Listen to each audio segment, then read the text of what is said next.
These true crimes were so shocking. They were buried, hidden from the world for decades. 9 lives lost, entire families wiped out, children vanished, and the scariest part? Nobody really knows why.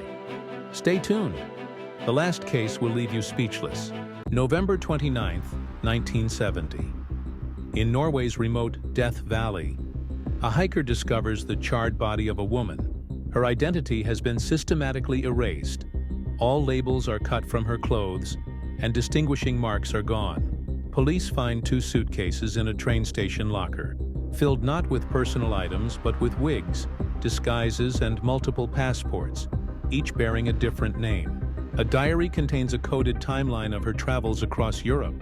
Hotel staff recall a secretive multilingual guest.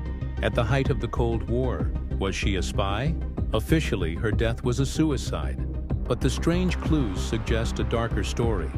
Why the elaborate deceptions? Who was the Isdal Woman, and what secret did she take to her grave? Her identity remains one of the Cold War's most chilling mysteries. In the dead of winter, 1922, a darkness fell over the remote German farmstead of Hinterkaifeck. For weeks, the patriarch, Andreas Gruber, had been disturbed by strange occurrences. He told neighbors of a single set of footprints in the pristine snow, leading from the forest to his home, but none leading away. He heard phantom footsteps echoing from the attic and found an unfamiliar newspaper he didn't buy. A set of house keys mysteriously disappeared. On the night of March 31st, the unseen presence made itself known.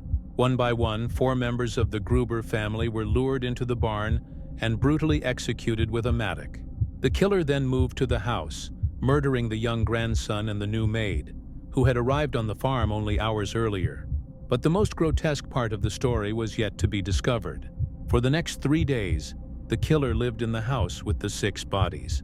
Neighbors saw smoke rising from the chimney. The cattle were fed, and the dog was cared for. The killer was never caught, and some say the truth is far more terrifying than fiction. Wait until case number 5. It will make everything you've seen so far pale in comparison. And no, it's not what you think. The night of June 9, 1912 was quiet in Villisca, Iowa. The Moore family, 2 parents, their 4 children, and 2 young friends staying the night, returned from a church event and went to sleep. They would never wake up. Sometime before dawn, an intruder picked up the family's own axe from the backyard and slipped inside the unlocked house. The killer moved with chilling precision, bludgeoning all 8 people in their beds. When the bodies were discovered, every mirror and reflective surface in the house had been draped with cloth. The killer had lingered, leaving behind a plate of uneaten food and a bowl of water stained with blood. Despite a massive investigation and multiple suspects, including a state senator and a transient preacher, no one was ever convicted. The axe was left at the scene, wiped clean. Even today, people report strange shadows and disembodied whispers near the house. A town forever haunted by a brutal, unanswered question. In a desolate stretch of woods in Philadelphia, 1957, a discovery was made that would create a mystery spanning generations. A young boy, aged between 4 and 6, was found naked and bruised, wrapped in a blanket inside a cardboard bassinet box. He was alone and unidentified.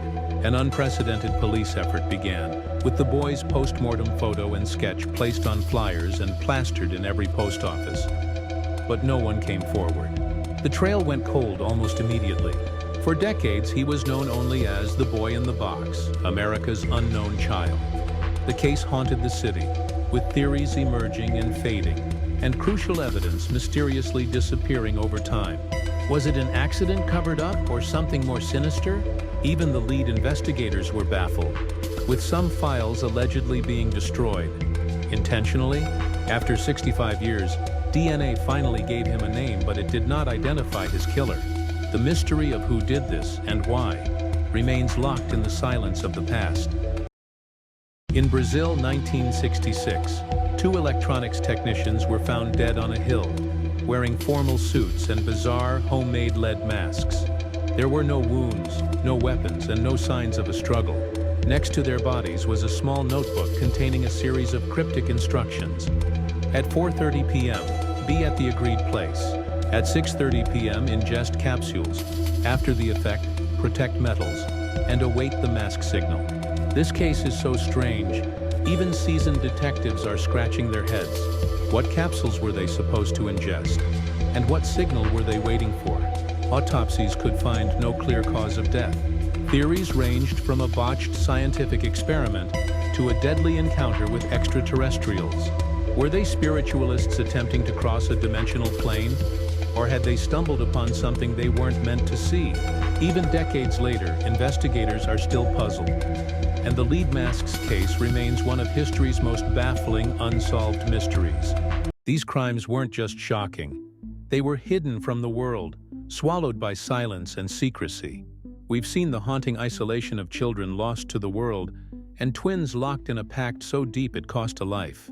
We've witnessed a mystery so bizarre it ended with two men in lead masks on a lonely hill. These aren't just stories. They are echoes of families, children, and mysterious deaths, all left unanswered, all unsolved. They remind us that the deepest shadows are not in the darkness, but in the questions we can never answer, proving that sometimes truth is far stranger than fiction. Which of these cases chills you the most? Comment your theory below. Subscribe for more dark history and unsolved mysteries. Every week we uncover stories they didn't want you to know. And remember, the truth is often stranger than fiction.